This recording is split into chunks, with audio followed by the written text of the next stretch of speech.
Well, hello there. Welcome to First Chapter Fridays, presented by the East Baton Rouge Parish Library.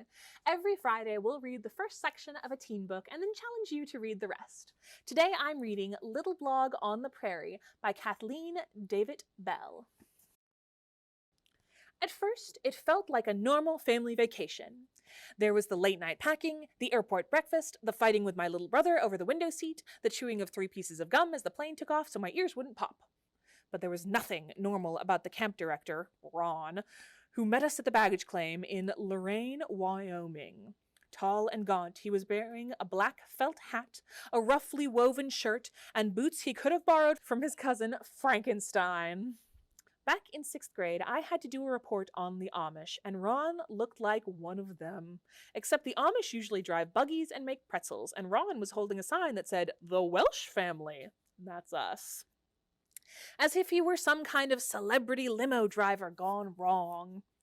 2 hours and 1 bumpy ride down an endless dirt road later, we met Ron's wife, Betsy. As we were tumbling out of the van, she was standing on the porch of their house, and we could see right away that she was no Frankenstein. Instead, she looked like the Pillsbury Doughboy. Or woman, or whatever.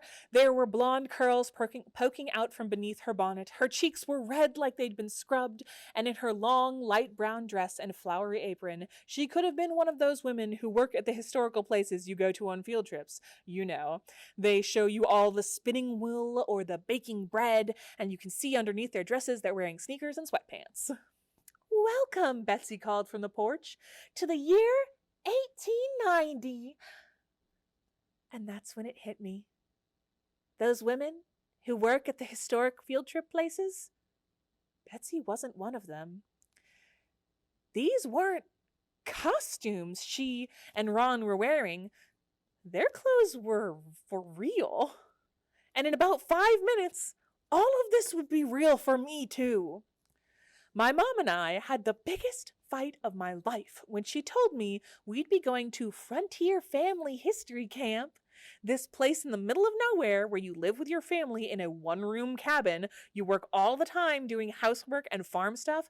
Girls have to wear dresses. There's nothing for kids to do. And anything you'd want to bring with you is not allowed. No iPods, no phones, no computers, no sports, no friends, no games. We'd be pretending to live in the time before even Monopoly was invented. Not like I like that game.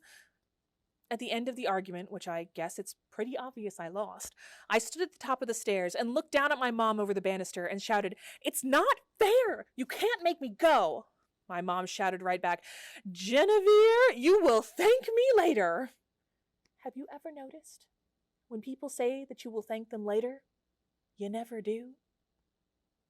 If you'd like to find out what happens to the Welsh family on their vacation, you've got to read the rest of The Little Blog on the Prairie by Cathleen Davitt Bell. It's available online through Overdrive and Libby, or you can give us a call and pick it up at any of our 14 library locations. Happy Friday!